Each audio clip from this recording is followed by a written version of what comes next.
जो नीट का syllabus reduce हुआ है उसकी बहुत सारी वीडियोस हैं मेरे पास।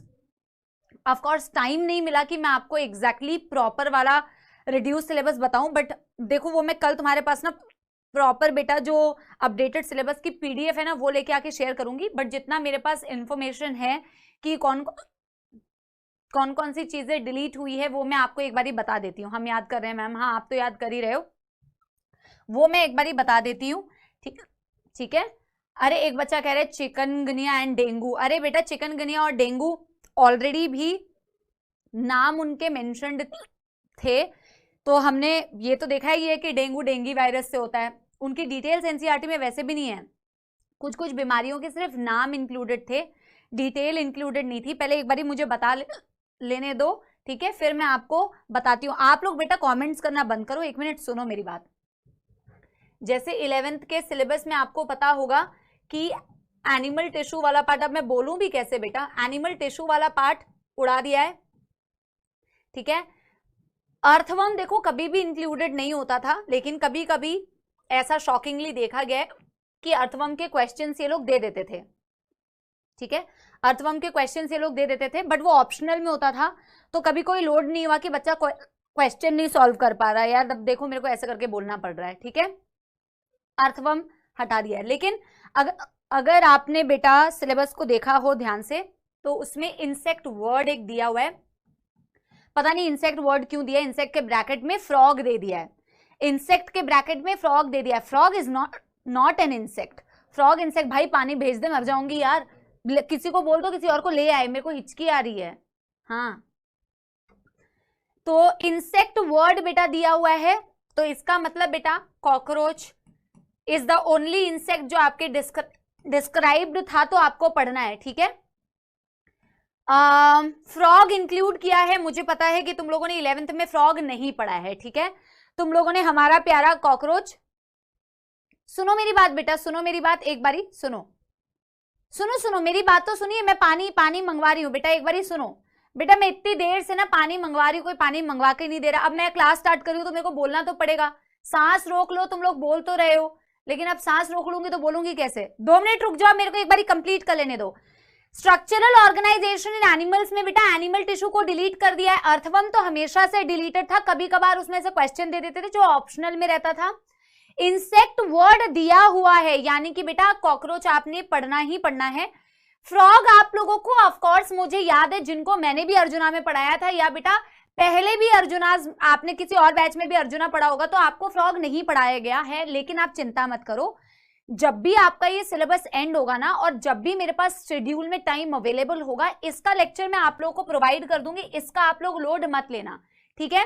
पहले आप लोग बेटा ये बात, कह रहा है जोमेटो कर लो, पहले आप लोग को ये बात क्लियर हुई बच्चों, पहला चैप्टर क्लियर हुआ, ठीक है, कि जो फ्रॉग वाला पार्ट डिलीटेड था, जो आप लोगों ने 11th में मेरे साथ नहीं पढ़ा है, ये मैं आप लोगों को टाइम मिलते ही प्रोवाइड करा दूंगी, उसका लोड आप लोग मत लेना, ठीक है, उसका लोड मत लेना, ठीक है। I will provide it whenever I get time, and of course within time only I will send the lectures of frog recorded form में मैं आपको प्रोवाइड कर दूंगी, तो आपको लोड लेने की जरूरत नहीं। फ्रॉग तो बहुत इजी है यार, ऐसा कुछ नहीं है। आप लोग बेटा, आप लोग को कोई भी टॉपिक जो आपने कभी नहीं पढ़ा ना, उसको देख के लगता है कि यार मैम बहुत टफ होगा, लेकिन टफ नहीं होता है, ठीक है, तो लोड मत लेना, मैं आपको पढ़ा दूंगी, ठीक है।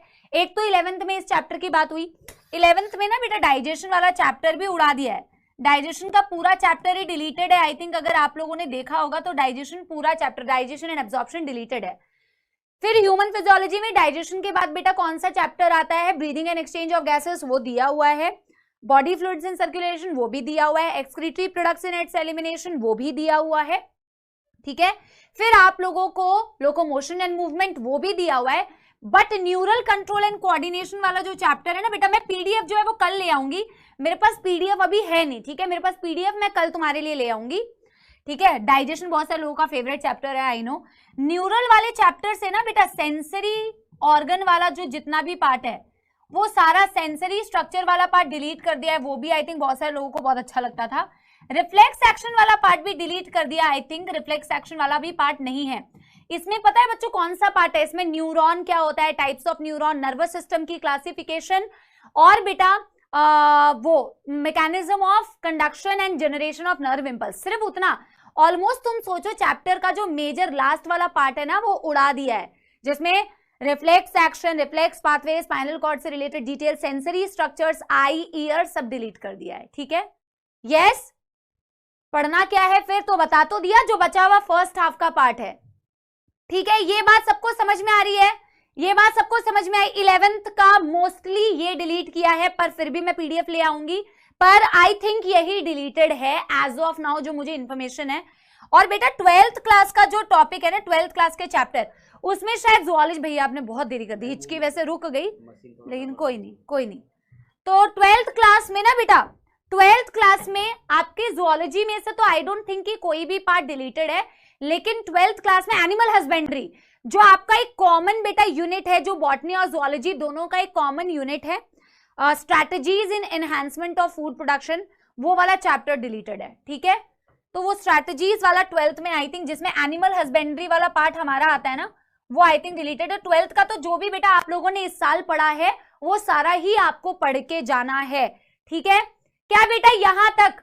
अच्छा, अब कई बच्चों को ये कंफ्यूजन होती है, ठीक है, कई बच्चों को ये कंफ्यूजन होती है। अच्छा, एक बच्चा कह रहा है एनिमल टिश्यू है मैम, स्ट्रक्चरल ऑर्गेनाइजेशन, बेटा कोई मुझे बताएगा वैसे? एक सेकंड रुको, एक सेकंड रुको, अब बच्चों को कंफ्यूजन है कि हमें क्या पढ़ना है क्या नहीं पढ़ना है, मुझे एक सेकंड बेटा, just give me 1 minute.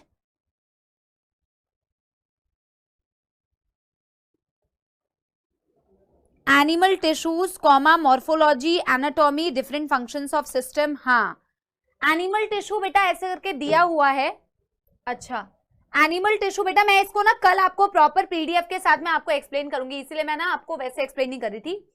Animal tissue वाला पार्ट ना ऐसे करके दिया हुआ है, और उसको कॉमा करके ना मॉर्फोलॉजी और एनाटॉमी और एवरीथिंग ऐसे करके फ्रॉग वाला पार्ट दिया हुआ है। ठीक है, एनीवे मेरे कहने का मुद्दा ये है, अच्छा सुनो, ठीक है, ठीक है, वैसे एनिमल टिश्यू करके ना मॉर्फोलॉजी, फ्रॉग, फ्रॉग की एनाटॉमी ये दी हुई है, इसके अकॉर्डिंग टिश्यू वाला पार्ट शायद गायब है। आप न्यू एनसीईआरटी में देखो, न्यू एनसी मैं आप मत देखो, मैं देखूंगी। ठीक है, आप मेरी बात सुनो बेटा, ये मैंने आपको ना एक ब्रीफ इंफॉर्मेशन दी है, जो नया अपडेट आया है। कल मैं प्रॉपर पीडीएफ आप लोगों के लिए लेके आऊंगी, प्रॉपर पीडीएफ के थ्रू आप लोगों को बता दूंगी क्या क्या डिलीट किया हुआ है, क्या क्या नई एनसीईआरटी में, जो भी नई एनसीईआरटी में दिया हुआ है बेसिकली उन्होंने वो चीज फॉलो करने की कोशिश की है। यूजुअली पेपर बेटा एनसीईआरटी बेस्ड आता है ऑब्वियसली। ठीक है, अभी मेरी बात सुनना बेटा, अभी मेरी बात सुनना बेटा, पहले आप मेरी बात सुनो। ठीक है, जो भी न्यू एनसीईआरटी है 11th की और 12th की, बेसिकली कहने का मतलब है उन्होंने उसको फॉलो करने की कोशिश की है और उसके बेसिस पर वो पेपर बनाएंगे। बट बच्चों, बट अब आप लोगों के मन में ये डाउट आता है क्या हमें पढ़ना चाहिए या नहीं पढ़ना चाहिए, तो मैं आप लोगों से बेटा एक चीज ये बोलूंगी पहले कि एटलीस्ट, क्योंकि मुझे पता है 12th में भी बहुत सारे लोगों का बेटा बैकलॉग है, 11th में भी बेटा बहुत सारे लोगों का बैकलॉग होगा। ठीक है, अगर कवर कर रहे हो तो बहुत अच्छी बात है, बट अगर बैकलॉग है और तुम्हें ये सोचना है कि प्रिपरेशन कैसे करें, तो मैं आपको वैसे ये सजेस्ट करूंगी कि जो नई एनसीईआरटी के चैप्टर्स हैं, नई एनसीईआरटी के चैप्टर्स को प्रायोरिटी पे रख के प्रिपरेशन करो। लेकिन बच्चों अगर मैं दिल से आपको बोलूं तो अब आप लोगों के ऊपर बेटा देखो ऐसा एक्सपेरिमेंट हो रहा है, तो मैं क्या करूं, एनसीईआरटी फॉलो करके तो बेटा पेपर दिया जाता है, आई नो, बट अब आपके पेपर से पता चलेगा कि ये लोग यस कंप्लीटली एनसीईआरटी को फॉलो कर रहे हैं या नहीं। हालांकि बेटा चांसेस तो यही है कि 99% नई एनसीईआरटी को फॉलो करके पेपर दें, बट क्योंकि अभी भी बेटा ये फर्स्ट टाइम है, तो आई विल रिक्वेस्ट कि जो भी डिलीटेड चैप्टर है बेटा उसको अभी आप लोग छोड़ो मत, आप लोग फर्स्ट प्रायोरिटी भी बेटा उस चैप्टर को पढ़ो जो आपके न्यू एनसीईआरटी के अकॉर्डिंग है। लेकिन जो चैप्टर डिलीटेड है, जो 11th के और ज्यादा तो डिलीटेड है भी नहीं बेटा, डाइजेशन डिलीट कर दिया है और आपका सेंसरी ऑर्गन वाला पार्ट डिलीट कर दिया है। ठीक है, कुछ कुछ चीजें तो डिलीट कर दी है ना, तो आप लोग वो डिलीटेड पोर्शन को पढ़ो जरूर बेटा, उसको इग्नोर करके मत जाना, उसको पढ़ना, बट फर्स्ट प्रायोरिटी पे वो चीजें पढ़ो बेटा जो चीजें आपकी न्यू एनसीईआरटी के अकॉर्डिंग है। क्या आपको मेरी बात समझ आ रही है? यस, किस्मत खराब नहीं है यार बेटा, अपनी किस्मत को क्यों कोसते हो तुम लोग ऐसे? ठीक है, मैं ना प्रॉपर पीडीएफ एक्चुअली लेके आके आप लोगों को बताना चाहती हूँ, कल तक का तुम लोग वेट करोगे? यस यस, कल तक का तुम लोग वेट करोगे?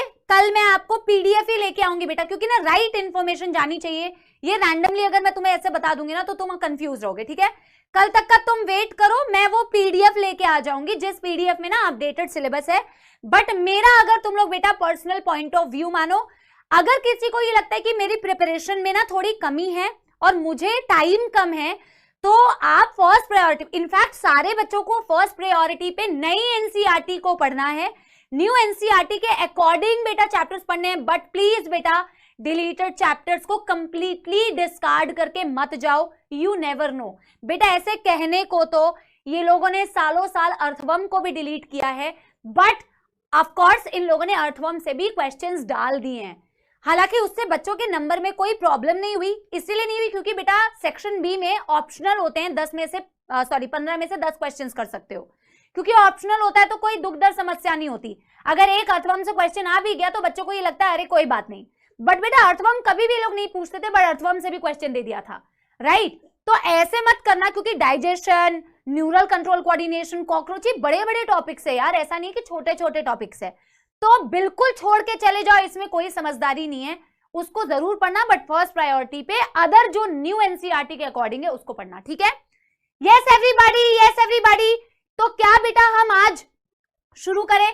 और बेटा किस्मत को कोसने की कोई जरूरत नहीं है यार, क्या फर्क पड़ता है? तुम ऐसे सोचो ही मत ना यार, तुम इतना दिमाग ही मत लगाओ। देखो टाइम हमें वेस्ट नहीं करना है, तुम इतना दिमाग मत लगाओ कि मैम डिलीट हो गया। तुमको क्यों लोड हो रहा है? मेरे को एक बात बताओ, तुमने तो 11th में पढ़ा था ना, तो तुम्हें क्यों लोड हो रहा है कि मैम इसमें से आएगा कि नहीं? तुम पढ़ लो सारा, तुम क्यों अपने ऊपर ये ले लो कि हमारे साथ एक्सपेरिमेंट हो रहा है? तुम सोचो कि तुम्हारे साथ एक्सपेरिमेंट नहीं हो रहा, हमें सारा पढ़ना है। अगर तुम ये चीज सोच के चलोगे कि हमें सारा पढ़ना है, फिर टेंशन किस बात की है? फिर टेंशन किस बात की है? टेंशन तो कोई है ही नहीं। अगर तुम्हें पता है क्यों बेटा लोड हो रहा है? क्योंकि तुमको चाहिए था कि सिलेबस कम हो जाए। मैं सही बता रही हूँ, तुम दिल से ये चाह रहे थे कि सिलेबस कम हो जाए, हमें पढ़ना ना पड़े। अब तुम अपने दिमाग में ये लेके बैठे हो मैम नहीं हमें लोड हो रहा है, पता नहीं मैम क्या आएगा। अरे भाई पूरा पढ़ के चले जा, जो अभी तक तू सोच रहा था कि पूरा ही पढ़ना है, पूरा पढ़ ले, ठीक है? तो लोड नहीं लेना बेटा, ठीक है? मैं तो कभी रिकमेंड अभी फर्स्ट टाइम के लिए नहीं करूंगी कि सारा नए के अकॉर्डिंग पढ़ के चले जाओ, टेंशन मत लो कि पीछे में से आएगा। नहीं बेटा, उसको इग्नोर नहीं करना है, उसको भी पढ़ के जाना है। फर्स्ट प्रायोरिटी न्यू एनसीईआरटी के अकॉर्डिंग होनी चाहिए, क्योंकि यस पेपर एनसीईआरटी को फॉलो करके हमेशा से आया है, तो शायद एनसीईआरटी के अकॉर्डिंग ही आए, ठीक है? बाकी बेटा हम आज पढ़ना शुरू करते हैं। कल जब मैं पीडीएफ लेके आऊंगी तो मैं आपको एग्जैक्ट इन्फॉर्मेशन दे दूंगी कि 11th में से क्या डिलीट हुआ है, 12th में से क्या डिलीट हुआ है एंड एवरीथिंग। यस एवरीबॉडी, बेटा शुरू करें क्या? Yes everyone, yes everyone, are you guys ready? बेटा आप लोगों को उस चीज में अपना दिमाग नहीं लगाना, आप सिर्फ पढ़ाई पे फोकस करो, एनर्जी सिर्फ पढ़ाई पे फोकस करके करने में लगाओ। मैं आप लोगों के लिए लेके आ जाऊंगी, कल हमारी क्लास है, मैं आपको एक्यूरेट इंफॉर्मेशन दे दूंगी, ठीक है? यस एवरीवन, चलिए जी शुरू करते हैं बेटा आज का टॉपिक। और आज हमें बेटा जिसके बारे में पढ़ना है दैट इज हार्डी-विनबर्ग इक्विलिब्रियम। मेरे को एक बार बताओगे बेटा हमने लास्ट क्लास में क्या पढ़ा था? हमने लास्ट क्लास में बेटा पढ़ा है